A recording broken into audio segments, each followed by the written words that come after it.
Яах вэ? Ямар хэцүү юм бэ? Яавал тэр байгалийн хэм. Гэр бүлийн хүчирхийлэл бол гэр бүлийн хамааралтай хүмүүсийн хооронд үйлдэгддэг гэмт хэрэг. Гэр бүлийн хүчирхийлэлд хэнч өртөж болно. Гэхдээ хохирогч нь ихэвчлэн хүүхэд эмэгтэйчүүд байдаг. Гэр бүлийн хүчирхийлэлд өртөж байгаа хохирогч бусдаас тусламж хүсэх боломжгүй байдаг.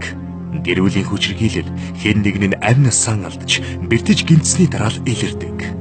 Сүүлийн 6 жилийн дотор 94 хүн гэр бүлийн хүчирхийллийн улмаас амиа алдаж 4363 хүн гэмтсэн гэсэн статистик мэдээ цагдаагийн ерөнхий газарт байна. Гэр бүлийн таагүй орчин бусад шалтгааны улмаас жилд 432 хүн амиа хорлож байна. Гэр бүлийн хүчирхийллийн 5 хохирогч тутмын нэг нь л цагдаагийн байгууллагт ханддаг. Гэр бүлийн хүчирхийлэлтэй тэнцэх хууль зааснаар та гэр бүлийн хүчирхийллийг мэдээлэх хэрэгтэй. Харин хүүхэд хүчирхийлэлд өртөж байгааг мэдсэн хэн боловч заавал мэдээлэх үүрэгтэй. Хэрэг мэдээлэг бол хуулийн дагуу хариуцлага хүлээн.